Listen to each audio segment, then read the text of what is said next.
जाकर के आप उनका स्वागत करें, जोरदार ताली बजाएं।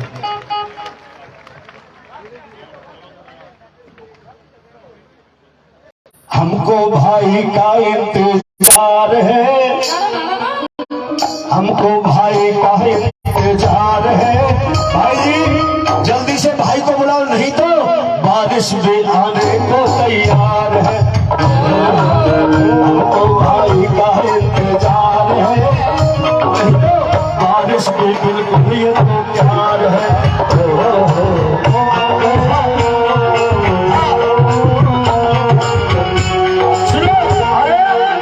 नेता तो और भी बहुत है ना भाई चंद्रशेखर, नेता तो और भी है। आपसे प्यार क्यों करते हैं? क्या? क्योंकि भाई चंद्रशेखर से हमको प्यार है,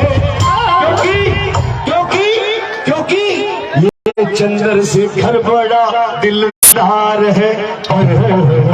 चंद्रशेखर से हमको प्यार है, छोरा बड़ा यो दिलदार है। चंद्रशेखर से हमको प्यार है, छोरा बड़ा ही दिलदार है।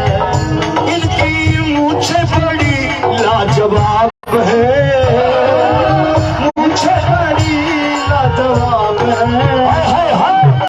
मूछें इनकी मूछें बड़ी लाजवाब है, मूछें बड़ी लाजवाब है। ये मनवादियों का करता ये हिसाब है। चंद्रशेखर से हमको प्यार है, दिलदार है। बहुत बहुत धन्यवाद भाई, ताली तो बजा दो कम से कम। बोलिए चाचा चाचा चा भीम, जय भीम जय भीम, चाचा चाचा चा भीम, जय भीम जय भीम। बहुत बहुत धन्यवाद, बहुत बहुत धन्यवाद मंजीत भाई। 1 मिनट में बैठ जाओ, बस बैठ जाओ, जल्दी से बैठ जाओ, समय बहुत कीमती है। अच्छे दिन का तो पता नहीं, लेकिन तुम्हारा अच्छा समय आने वाला है, मेरा वादा। बैठ जाओ बस। बहुत बहुत धन्यवाद। भादरा की ये ऐतिहासिक धरती, यहां उपस्थित नौजवान साथी, मेरे हम उम्र, मेरे दोस्त भाई, हमारी माता बहनें, सम्मानित बुजुर्ग, भीम आर्मी आजाद समाज पार्टी के तमाम लीडर, कार्यकर्ता, नेता हमारे, उन सबका बहुत बहुत धन्यवाद। इस मंच पर और भी जिम्मेदार उपस्थित हैं, उनका भी बहुत बहुत धन्यवाद। मुझे आपसे बहुत जरूरी बात कहनी, क्योंकि बहुत कम समय मिलता है आपके बीच में आने का, जिम्मेदारी ज्यादा है, समय कम है। मेरा आग्रह है कि आप मेरी बात पे गौर करें। अगर आयोजक कमेटी की इजाजत हो तो मैं ये उतार लूं, ज्यादा बोझ मत रखो मेरे ऊपर, फ्री होके काम करने दो। सबसे पहले तो शहीदी दिवस पे हमारे शहीदों को नमन।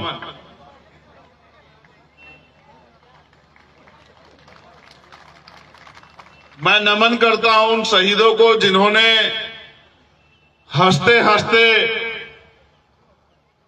गुलामी की बेड़ियां काटने के लिए, और इस उम्मीद से कि आने वाली पीढ़ियां उनको पढ़ के गुलामी की शहादत को बदल देंगी, ऐसी दृढ़ संकल्प के साथ जिन्होंने हंसते हंसते फांसी का फंदा चूम लिया, ऐसे शहीदों को मैं नमन करता हूं। आज ऐतिहासिक दिन है, आज परिवर्तन का दिन। मैं उन पे भी बात करूंगा। उनसे पहले मैं धन्यवाद देता हूं भाई मुकेश चोपड़ा जी को, यहां की पूरी टीम को, हमारे प्रदेश के दोनों प्रभारी सतपाल जी और रविंद्र कुमार भाटी जी को, हमारे भीम आर्मी के प्रभारी भाई अनिल धेनवाल जी को, और जो उनके साथ जो साथी काम कर रहे हैं, राम लखन मीणा जी, सत्यवान जी, जितेंद्र अठवाल जी, लिस्ट के तौर पे एक बहुत बड़ी मेरे पास लिस्ट है।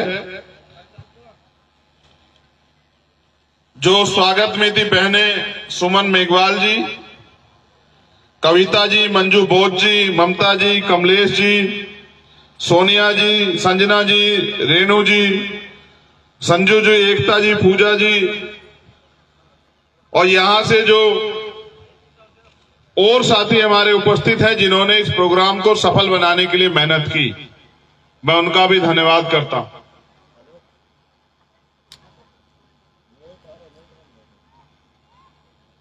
जब मैं आया बहुत धूप थी, मैं सोच रहा था कि भाई मैं तो छांव में बैठ जाऊंगा, हमारे लोग छांव में तो बैठ नहीं पाएंगे, वो धूप में परेशान हो जाएंगे।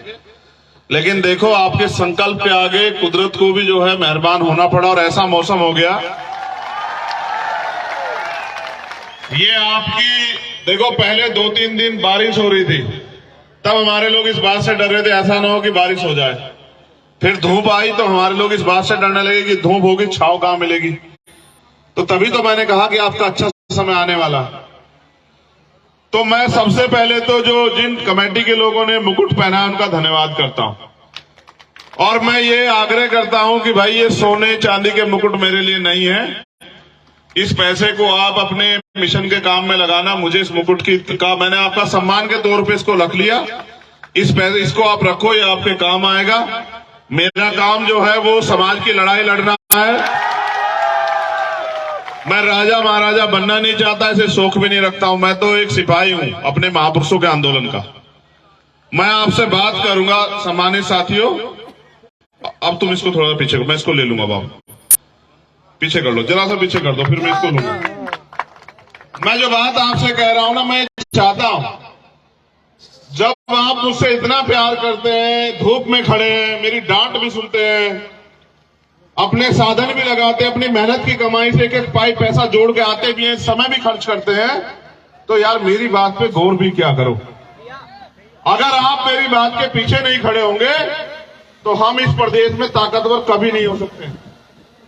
जब आप मेरी बात के पीछे खड़े होंगे, मेरे बताए गए रास्ते पे चलोगे, तो मैं गारंटी से कहता हूं, आज आप मुझसे लिखवा के रख लो कि अगले 6 महीने बाद आप इस प्रदेश में जब विधानसभा का चुनाव खत्म होगा, इतने ताकतवर हो जाओगे कि आपकी बांधी बंधेगी और खोली खुलेगी। इस बात को मेरी याद रखना आप लोग।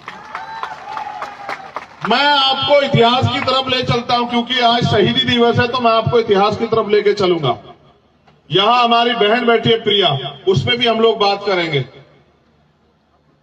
देखो 14 अगस्त 1947 में हम लोग बात कर रहे हैं।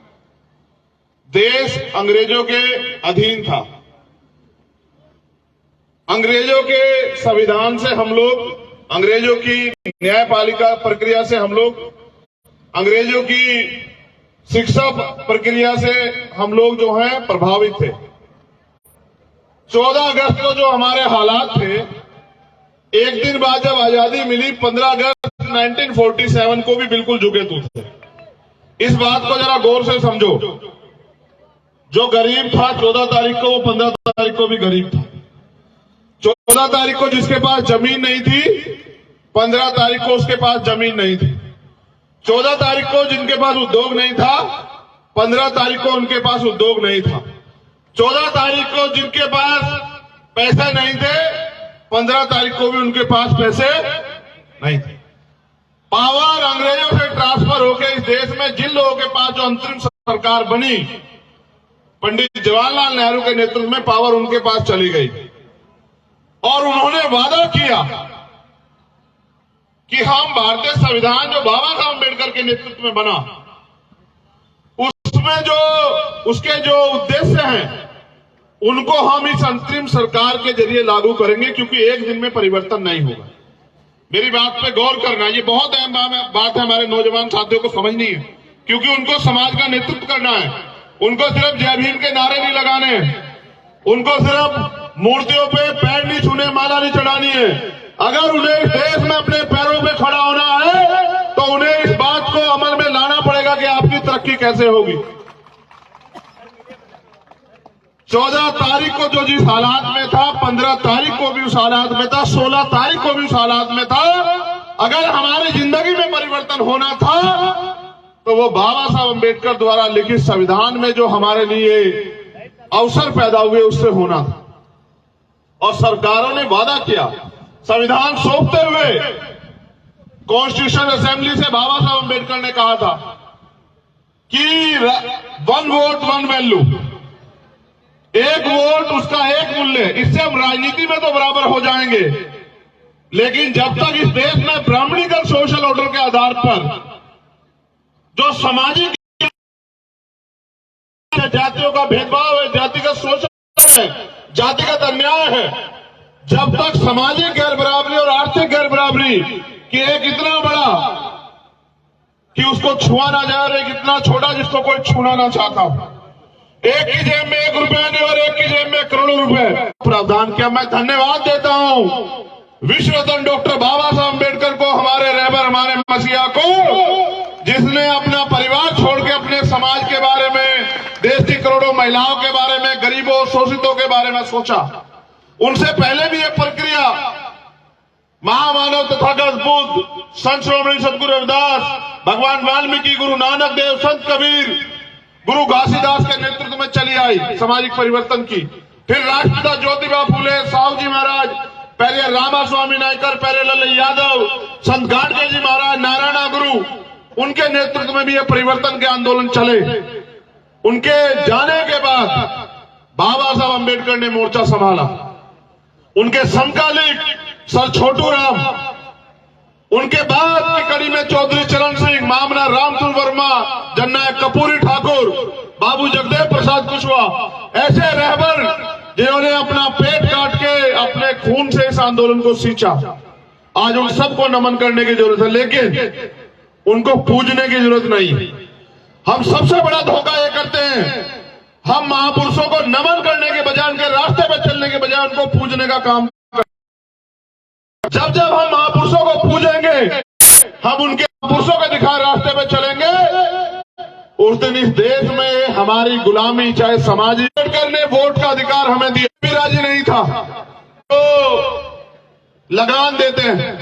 बाबा साहब अम्बेडकर इस बात पे अड़े रहे कि लोकतंत्र तब पूरा होगा जब अंतिम व्यक्ति को भी वोट देने का अधिकार मिले। अंतिम व्यक्ति को वोट देने का अधिकार मिले, इस बात के साथ उन्होंने जो है लगातार पिटवा दो। चलो गौर करो, अभी देखना वेखना है या फिर अपनी बात रखूं?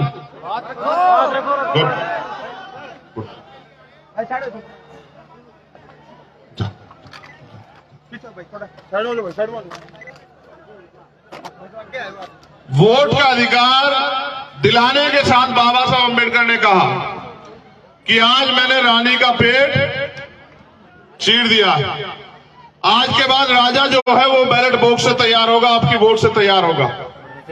और इस बात को हमारे रहबरों ने, महापुरुषों ने समझा। मान्यवर काशीराम साहब गांव गांव गली गली गए और 4200 किलोमीटर की यात्रा करके अपने समाज को वोट की शक्ति समझाने का काम किया। अगर समाज समझदार होता तो जिस दिन बाबा साहब अम्बेडकर ने वोट का अधिकार दिया था उसी दिन वो राजा बन जाता, उसी दिन वो राज सत्ता में काबिज हो जाता। लेकिन क्योंकि समाज समझदार नहीं है, इसलिए इतने रहबरों को अपना घर बार, अपना परिवार, अपना सुख चैन छोड़ के समाज को जगाने के लिए निकलना पड़ा। आज भी हालात वही है। हमने अपनी वोट के ताकत को नहीं समझा, अपनी वोट की वैल्यू को नहीं समझा। हमारी वोट पे दूसरे लोग राज कर रहे हैं। उन्होंने नारा दिया कि वोट हमारा, राज तुम्हारा, नहीं चलेगा, नहीं चलेगा। आज भी वोट इस देश के कमजोर शोषित वर्ग के पास है, लेकिन राज किनका है? जिन लोगों के पास साथ हम हजारों साल से पीड़ित थे, उन्हीं का राज भी आज इस व्यवस्था पे है। मैं आपको भाद्रा में बताने के लिए आया कि अगर करो मरो की स्थिति पैदा हो चुकी है देश के अंदर। मैं याद करता हूं शहीद आजम भगत सिंह को, राजगुरु जी को, सुखदेव जी को, उनकी शहादत को। उन्होंने आखिरी याचिका में कहा था कि युद्ध जारी है और युद्ध तब तक जारी रहेगा जब तक कुछ चंद ताकतवर लोग भारतीय समाज और श्रमिकों यानी कि मजदूरों की जो आर्थिक स्थिति पे उस पे एकाधिकार बना के रखेंगे, तब तक ये युद्ध जारी रहेगा। आज भी किसानों को उनकी फसल के दाम नहीं मिलते, आज भी मजदूरों को उनकी न्यूनतम वेतन नहीं मिलता। अभी अभी किसानों के लिए एक और प्राणाघात हुआ, प्राकृतिक मारू ओला पड़ गया। मैंने खुद देखा कि हमारे यहाँ वैश्य का किसान रो रहा है। सरकार मुआवजे की बात करेगी, मुआवजे के नाम पे किसी को 10 रुपए पकड़ाए, किसी को 20 रुपए पकड़ाए, किसी को 50 रुपए पकड़ाएगी, यानी कि उनकी मेहनत से मजाक करेगी। यही हो रहा है इस व्यवस्था में। जो पहले आजादी से पहले की व्यवस्था थी, आज भी वही झुकी तो दिखाई देती है। किसान मजबूरी में सुसाइड कर रहा है, नौजवान बेरोजगारी के कारण जो है सुसाइड कर रहे हैं। और अगर मैं राजस्थान की बात करूं, यहां की सरकार तो इतनी निकम्मी है कि कोई पेपर ऐसा नहीं कराते जो लीक ना हो। सारे पेपर लीक होते हैं। जब आप पेपर लीक करा के अपने चहितों की जेब में रखवा दोगे तो बताओ न्याय कैसे होगा, गरीब के बेटे कैसे आगे बढ़ेंगे, बताओ मुख्यमंत्री जी मुझे। जब आप सीएचए की भर्ती वाले बच्चों को जब वो आंदोलन करने जाते हैं, उनको लाठियों से पीटने का काम करते हो, उनको जेल में बंद करने का काम करते हो, तो फिर न्याय कैसे होगा। जब आप करते हो बात, ये प्रिया मेघवाल बेटी है, इसका दोष ये है कि ये मेघवाल समाज में जन्मी है। जब हमने इसकी बात करी तब सबकी आंख खुली। मुख्यमंत्री को मजबूर होकर बुलाना पड़ा, कहा कि एक पता नहीं कोई चीज उसका एम्बेसडर बना रहे, वो भी बंद कर दी। एक सिंगल पैसे की मदद नहीं करी। बताओ खिलाड़ी कैसे आगे बढ़ेंगे। मुख्यमंत्री जवाब दे कि अगर इसका दोष ये है कि ये मेघवाल समाज की बेटी है, तो मुख्यमंत्री जी याद रखना कि तुम्हारे भरोसे नहीं है। हमारा समाज इतना बड़ा है कि यहां इस राजस्थान में अपनी हैसियत बनाएगा और ऐसी ऐसी हजारों बेटियों को सम्मान दिलाने का, उनको शक्तिशाली बनाने का काम करेगा। हम निकम्मों के भरोसे नहीं है। मैं जब आया मैंने देखा हमारे साथी मोटरसाइकिल पे आए। क्या तुम में से कोई एक भी ऐसा है जिसको बुलाने के लिए पैसे दिए गए हो? वहां तक जो बैठे हैं, किसी को साधन दिया गया? नहीं भैया नहीं। खाना भेजा गया? नहीं। तुम सब लोग वो हो जो मेरी तरह चिंतित हो, जिनके दिल में बात है कि भाई हमें आजाद हुए 75 साल से ज्यादा हो गया, अब तो हमारी गुलामी बेबसी खत्म हो, अब तो हमारी गरीबी कटे। लेकिन ये गरीबी कटेगी कैसे भाइयों? जब वोट की ताकत का प्रयोग आप दूसरे को दोगे। सोचो, साहब कहा करते थे कि वोट पंजे वालों को दोगे तो वो ताकतवर होंगे, वो अपने बेटों को आगे बढ़ाएंगे। तुम्हारे बेटों को क्यों आगे बढ़ाएंगे? तुम्हें क्यों आगे बढ़ाएंगे बताओ? वोट अगर तुम उनको दोगे तो तुम ताकतवर कैसे हो सकते हो बताओ जरा मुझे।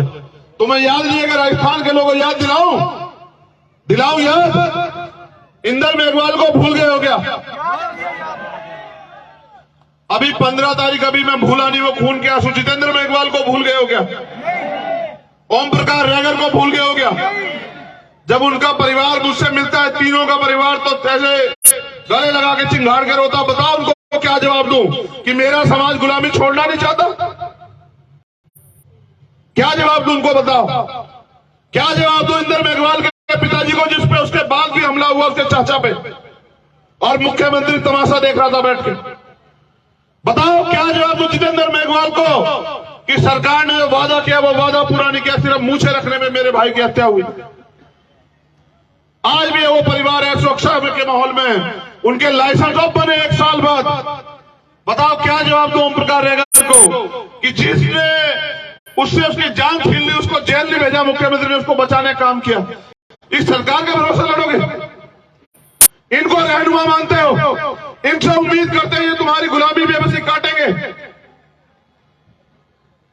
जानवर के आगे से भी उसका खाना भोजन हटाओगे वो भी रिएक्शन कर देगा। कुत्ता देखा है नहीं देखा है? कुत्ता पालते भी होंगे तुम लोग। कुत्ते के आगे से कभी भोजन उठा के देखना, क्या करेगा पता है तुम्हें? वो क्या करेगा? तुम्हारे सारे अधिकार सरकारें छीन ले रही है। मेरे गुलाम भोले भाले गुलाम बने हुए समाज के लोगों, अपने बारे में सोचो तो सही, कौन सोचेगा तुम्हारे बारे में? जितने अधिकार बाबा साहब अम्बेडकर अपने 4-4 बच्चे कुर्बान करके देके गए थे, उनमें से बचा क्या तुम्हारे पास? एक आरक्षण व्यवस्था है, सरकारें भर्ती नहीं निकालती हैं, संविदा से भर रहे हैं मुख्यमंत्री। ये यहां की सरकार के हाल नहीं है, केंद्र की सरकार के हाल है। भाजपा और कांग्रेस या कोई और सरकार हो, हम तो सिर्फ और सिर्फ वोटर बने हुए हैं। तुम इतने बड़े पैमाने में यहां आए, अगर इतने बड़े पैमाने पे मेरी बात मान के अगर रोज एक आदमी को तैयार करे और उनसे कहे कि इस बार अपने भाई के हाथों को मजबूत करना है, तो मैं गारंटी से कहता हूं कि राजस्थान में आपके अधिकार छीनने वाला कोई बचेगा नहीं। क्यों नहीं मिल रहा प्रिया मेघवाल को सम्मान? क्योंकि उनका समाज उनका गुलाम बना हुआ है, इसलिए नहीं मिल रहा है। जिस दिन इसका समाज विद्रोह करेगा, जिस दिन इसका समाज अपमान को अपमान समझेगा, उस दिन आप देखना वो आपके पैरों में पड़ा होगा मुख्यमंत्री। ये ताकत है आपके पास वोट की।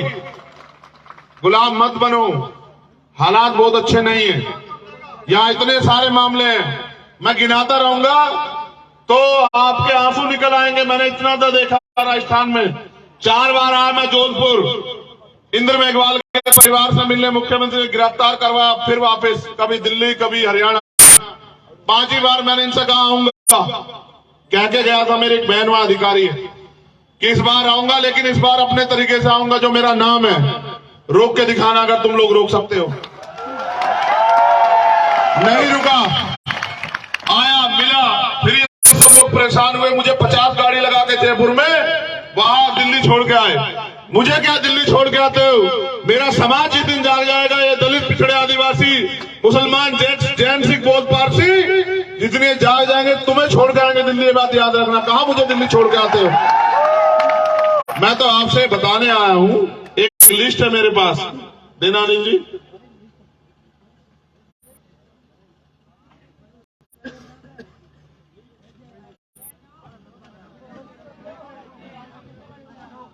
ये यहां के एक मामलों की लिस्ट है मेरे पास, हमारे साथियों ने दिए बना के। मैं इसलिए वो कर रहा हूं क्योंकि इंटेलिजेंस के लोग भी हैं, एडमिनिस्ट्रेशन के भी हैं, मीडिया के भी हैं, शायद हमारी बात को उठा दे, और हो सकता है कान में से रुई निकाल के मुख्यमंत्री जी सुन लें। सुनना उनना तो है नहीं। देखो, जालसाजों के चक्कर में मत आना। अब सिलेंडर भी देंगे, अब राशन भी देंगे, 4.5 साल नहीं दिखे, अब चुनाव आ रहा है, सब देंगे। अब आपके पैर भी धोएंगे, आपके पैर भी पकड़ेंगे, आपके जूतों के फीते भी बांधेंगे, क्योंकि अब आपकी जो सबसे बड़ी ताकतवर, जो करोड़ों रुपए से ताकतवर है, आपकी वोट, वो छीननी है ना आपसे, उसको चुराना है ना, उसको लूटना है ना, उसको लूट के अपनी ताकत बना के आपकी खाल भी उतारेंगे 5 साल। ये भी, इसके लिए भी तैयार रहना मेरे लोगों। अगर इस बार गलती करोगे, इनके भरोसे रहोगे, तो अगली 5 साल जो खाल उतरेगी उसके जिम्मेदार भी आप लोगों के, मुझसे मत कहना। मैं तो आपको रास्ता दिखा सकता हूं। मुझे बाबा साहब अम्बेडकर ने अकेले को नहीं समझाया, किताबों में आपको भी समझाया। मैंने उनको जीते जी नहीं देखा, मेरी उम्र उनसे बहुत कम है, मैंने उनको किताबों में देखा, क्योंकि उन्होंने मुझसे कहा, मैं समझता हूं स्पेशल मुझसे कहा कि पॉलिटिक्स इज द मास्टर की, राजनीतिक सत्ता वो चाबी है जो आपकी सारी परेशानियों को हल कर सकती है। ये भी कहा कि राजनीति में हिस्सेदारी न करने का सबसे बड़ा नुकसान ये है कि अयोग्य लोग आपके ऊपर शासन करेंगे। आप ये बताओ, ये मुकेश गरीब का बेटा यहां से आगे क्यों नहीं बढ़ सकता? आप बताओ मुझे, क्या इसमें कोई कमी है पैसे वाला ना होने के अलावा? बताओ, ये गरीब का बेटा आगे बढ़ सकता है नहीं बढ़ सकता? बताओ, हाथ उठा के बताओ, ऐसे नहीं चलेगा। बढ़ सकता है नहीं बढ़ सकता है? जब हम पे पैर है तो हम बैसाखियों के सहारे क्यों रहे? जवाब दो। जब तुम अपने आप इतनी क्षमता रख सकते हो तो बैसाखियों के सहारे क्यों हो? बताओ। देखो, मुझे इतने सारे मामले सौंपे हैं, मैं तुम्हें बताऊंगा अभी। कालूराम मेघवाल को झूठे मर्डर केस में फंसाया गया। लालगढ़ में एक 8 साल की नाबालिग के साथ रेप करके उसका मर्डर कर दिया गया। भाई कालूराम मेघवाल ने उस 8 साल की नाबालिग लड़की की आवाज उठाई और अपराधी को सजा दिलाने का काम किया, इसलिए उसको झूठे मर्डर केस में फंसाया गया।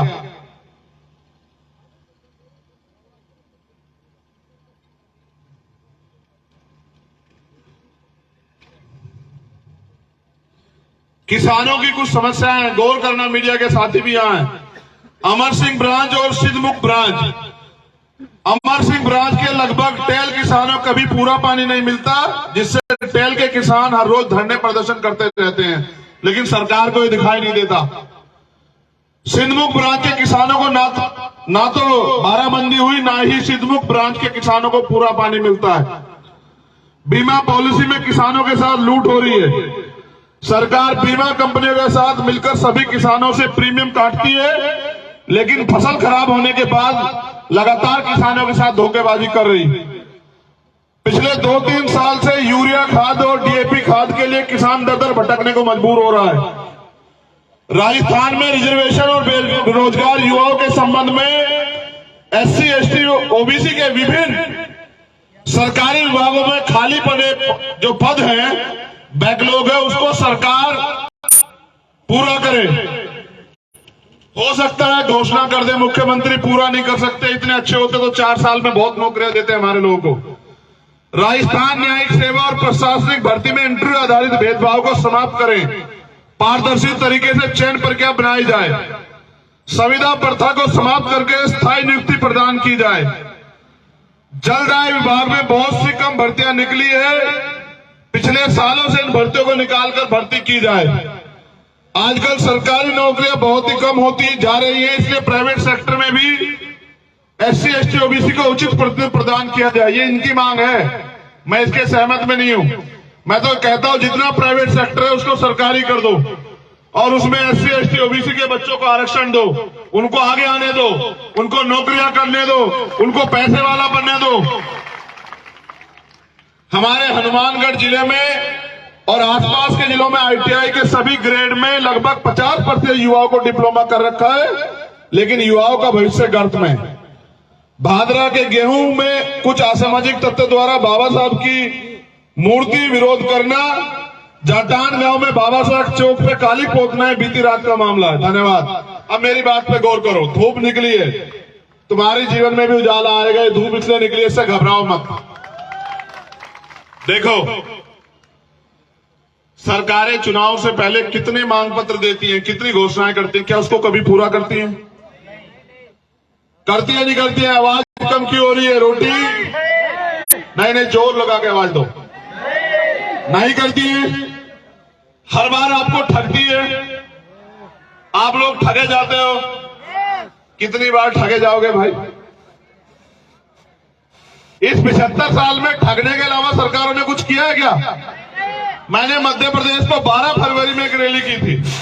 मैंने वहां उस दिन अपने लोगों से कहा, आज आपसे भी कह रहा हूं, अपने जिले की मांगों का एक पत्र बनाओ और वो मांग का पत्र मुझे सौंपो, और आपकी एक एक मांग चुनाव खत्म होने के एक दिन बाद, जिस दिन आपकी सरकार बनेगी, उस एक एक मांग को पूरी करके देने की जिम्मेदारी मैं आपसे लेता हूं। मैं झूठ नहीं बोलता हूं।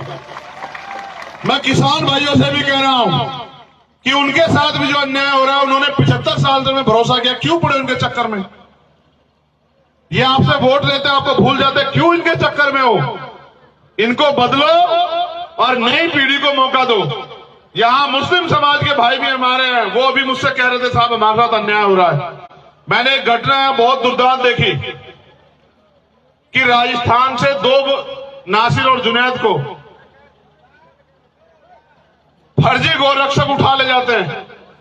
पुलिस की मौजूदगी में, सरकार की मौजूदगी में इनके आंख के नीचे से उठा ले जाते हैं, उनको पीटते हैं, इतना पीटते हैं कि वो मरणालात हो जाते हैं, फिर उनको जिंदा जला देते हैं। ये आजाद भारत है? कहां आजाद है देश के अल्पसंख्यक समाज के लोग? उनसे भी कह रहा हूं, करौली में दंगा हुआ, आप रोते रहते हो कि फलानी पार्टी की सरकार में दंगे होते हैं, इनकी में भी हुआ। इनके भरोसे रहोगे तो जो मैंने घटनाएं गिनाई, उनके जिम्मेदार आप हो या नहीं हो बताओ। अगर आपने इन पे भरोसा न किया होता, 2 अप्रैल के मुकदमे वापस लिए सरकार ने? लिए नहीं लिए बताओ? तो इनके भरोसे रहोगे क्या आप लोग? इसलिए आपसे कहने आया हूं, जरूरी नहीं, जिंदगी का कोई पता नहीं है कब जीवन का आखिरी पल हो, लेकिन जिस तरह से हमारे शहीद आजम और उनके साथी जिए, उसी तरह से जीना है। अगर कल की मौत आती, आज आ जाए, लेकिन स्वाभिमान, सम्मान और आपके अधिकारों से समझौता बिल्कुल नहीं होगा, किसी कीमत पे नहीं होगा। और जो गुलामी, बेबसी, गरीबी, लाचारी, अन्याय, अत्याचार के साथ आप जीवन जी रहे उसका, और ये खात्मा आपकी वोट की शक्ति से हो सकता है। साहब कहते थे जिस कौम को मुफ्त के खाने की आदत हो जाती है वो कौम कभी तरक्की नहीं कर सकती। आपको अपनी लड़ाई अपने कंधों, अपने पैरों पर लड़नी पड़ेगी। भेड़ बकरी की तरह मत करो। तुम समाज के योद्धा हो, तुम्हारी गुर्राहट होनी चाहिए, भेड़ बकरी की तरह मैं नहीं होनी चाहिए।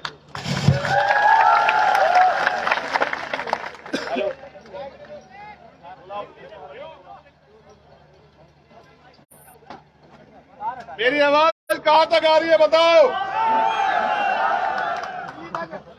सुनो,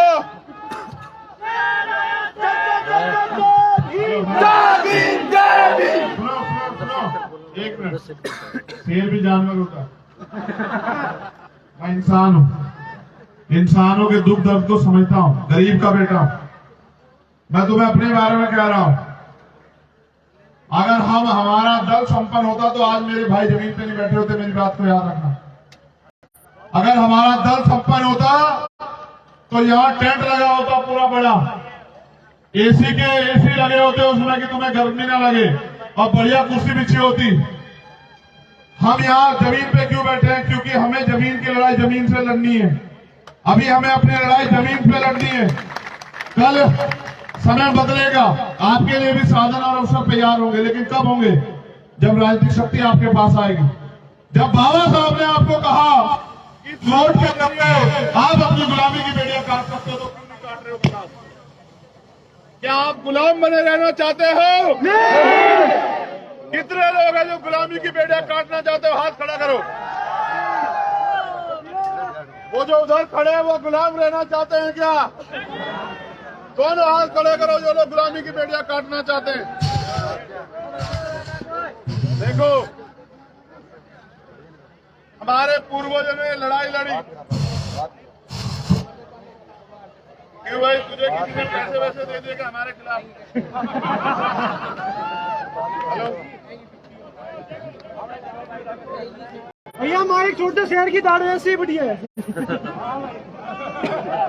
हेलो, चुप रहिए। हेलो हेलो,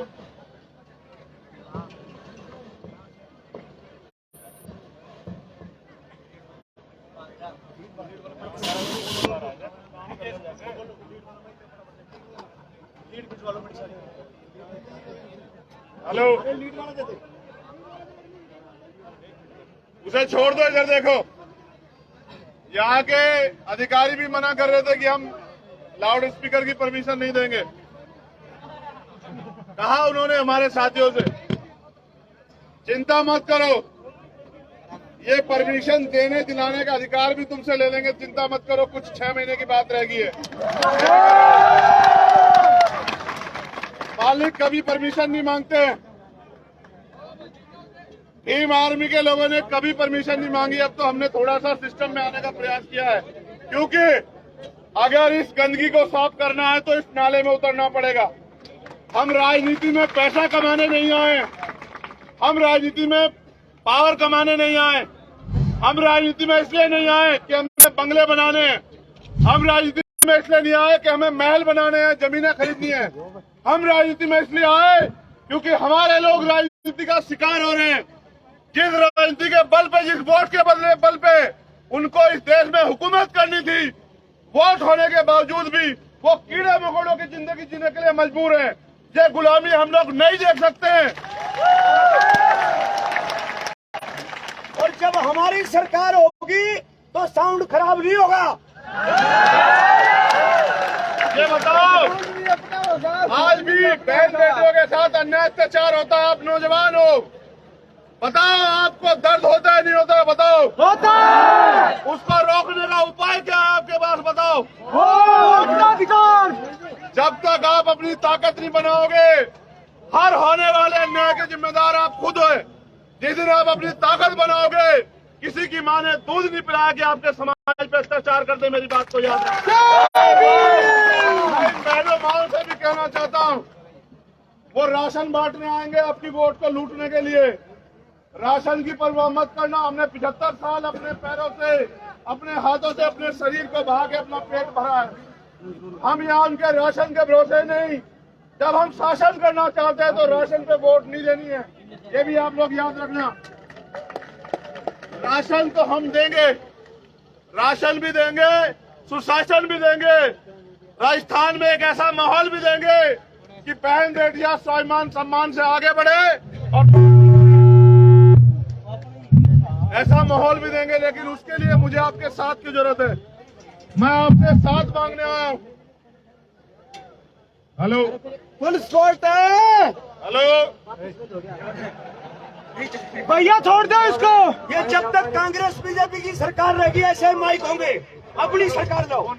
हेलो, सुनो मेरी बात। मैं आपसे भी कह रहा हूँ, माँ बहनों दोबारा सुन लो। आपके घर आया कोई कि मैं पैसे वाला हूँ, आपकी जिंदगी बदलना चाहता हूँ, ईमानदारी से बताना।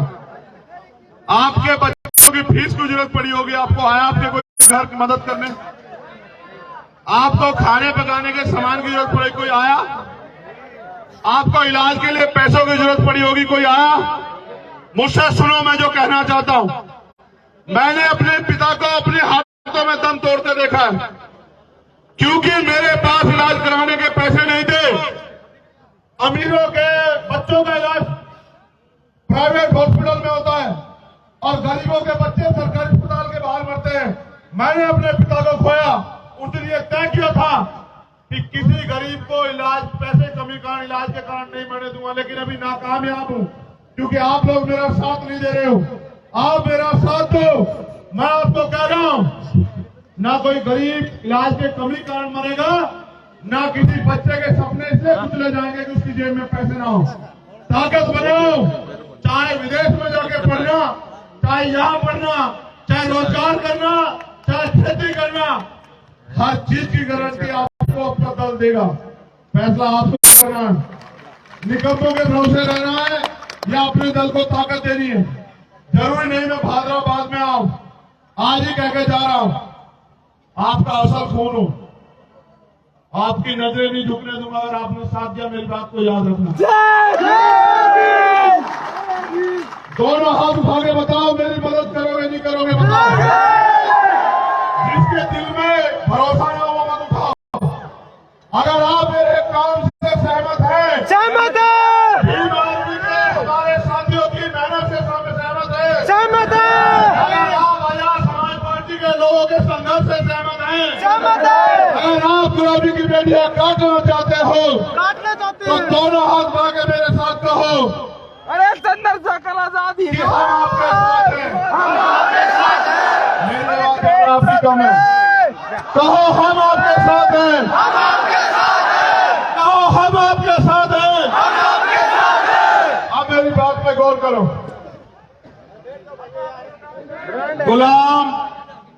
गुलाम होते हैं। हमारे महापुरुष संविधान में हमें अधिकार दे गए। और एक बात उन्होंने कही थी, बाबा साहब अम्बेडकर ने, मेरे मरने के बाद मुझे मराबा मत समझना, जब तक संविधान जिंदा है मैं जिंदा हूं। हमें संविधान की रक्षा करनी है। ये वर्तमान की जो केंद्र की सरकार है भारतीय जनता पार्टी की, ये संविधान को खत्म करना चाहती है। लेकिन यहाँ जो सरकार है कांग्रेस की, उनकी हैसियत नहीं संविधान को बचाने की। संविधान को बचाने के लिए भी मुझे आपकी जरूरत है, इसलिए आपको अपनी ताकत बनानी है। दूसरी बात, संविधान को लागू कराना, तब अधिकार मिलेंगे। हमें संविधान की रक्षा भी करनी है, उसको लागू भी कराना है, और अपने लिए हक अधिकार भी इकट्ठा करने हैं, और इस देश में स्वाभिमान सम्मान के साथ जीना है। मैं धन्यवाद देता हूं उन सब साथियों का जिन्होंने आयोजन किया, पूरी आयोजक कमेटी का। जितना मैं इनका सम्मान करता हूं, इतना आपका भी करता हूं, जो लोग पूरी धूप में मेरे लिए बैठे हैं। मेरे खून के कतरे की जरूरत भी आपको पड़े, आखिरी कतरे की भी, तो आपके लिए निछावर, कभी पीछे मुड़ के नहीं देखने दूंगा। लेकिन पूरे देश में लड़ाई चल रही है। हम एक दिन जयपुर भी जाएंगे, जैसे भोपाल गए थे। मैं आपको न्योता भेजूंगा और बुलाऊंगा, आप आना, ये बताने के लिए सरकार को कि अब हम सोए हुए नहीं, अब हम गुमराह नहीं, अब हम अपने पैरों पर खड़ा होना चाहते हैं। मैं यहाँ एडमिनिस्ट्रेशन के लोग हैं, उनसे भी कह रहा हूं, पुलिस के लोग, आपकी ड्यूटी है कि अन्याय अत्याचार ना हो, अगर हो जाए तो न्याय मिले। अगर आप सरकार के इशारे पे मेरे निर्दोष लोगों को बंद करोगे तो याद रखना, सरकार बदलेगी, नौकरी आपको यही करनी है, इसी प्रदेश में। हम इतिहास हमने तब भी नहीं भूला जब हम इस देश में अधिकारों के विहीन थे, और आज भी नहीं भूल रहे, तो आपको भी नहीं भूलेंगे। आप संवैधानिक दायरे में काम करो, आप भी किसान के मेरे को बैठे आपका सम्मान करेंगे। लेकिन अगर सरकार के इशारे पे हमारे कार्यकर्ताओं को परेशान करोगे तो याद रखना, जिस दिन हमें अवसर मिलेगा सबसे पहले आपका विशेष ख्याल रखा जाएगा, इस बात को याद रखना। क्योंकि जो संविधान आपको संरक्षण का अधिकार देता है, सुरक्षा का अधिकार देता है, वही संविधान सत्ता में आने के बाद हमें अधिकार देता है कि जो कर्मचारी अपने पद का दुरुपयोग करे उस पे मुकदमा लिखवा के उसको जेल भेजा जाए, उसकी संपत्ति जब्त कर ली जाए, सरकारी उसमें ले जाया जाए सारे काम को। चिंता मत करो, मैंने बहुत लोगों का हिसाब बना के रखा है यहाँ, बहुत लोगों का। वो अधिकारी भी इस बात को जानते हैं कि ये छोड़ने वालों में से नहीं है, इसलिए वो भी पूरे प्रयास में लगे हुए हैं कि ये इतना ताकतवर ना हो। उनके और मेरे बीच में सबसे बड़ी कड़ी आप हमारा साथ देके ताकत देना और आगे बढ़ने के लिए हिम्मत देना और फिर इस लड़ाई को आगे बढ़ते देखना। बहुत बहुत धन्यवाद। जय भीम, जय भारत, जय मंगल, जय संविधान, जय जोहर। आप सभी के लिए मंगल कामनाएं। और क्योंकि आज शहीदी दिवस है, उनको भी याद करते हैं कि बहुत खुशनसीब होता है वो लहू जो देश के काम आता है। बहुत आओ झुककर नमन करें उनको, आओ झुककर नमन करें उनको। बहुत कम के हिस्से में ये मकाम आता है और बहुत खुशनसीब होता है वो लहू जो इस देश के काम आता है। हमारे शहीदों को नमन। उन्होंने सपने देखे थे कि जब देश आजाद होगा तो देश में रहने वाले लोग भी आजाद होंगे। उनके सपनों का भारत अभी नहीं बना, स्पेशली शहीद आजम सरदार भगत सिंह के सपनों का भारत नहीं बना, वो भी बनाना है। उस भारत को बनाना है, उसके लिए संघर्ष करेंगे। तो इसलिए धन्यवाद। सरफरोशी की तमन्ना अब हमारे दिल में है, देखना है जोर कितना बाजुए कातिल में है, और वक्त आने दे बता देंगे तुझे है आसमां, हम अभी से क्या बताएं क्या हमारे दिल में। बहुत बहुत धन्यवाद। जय भीम, जय भारत, बहुत बहुत धन्यवाद।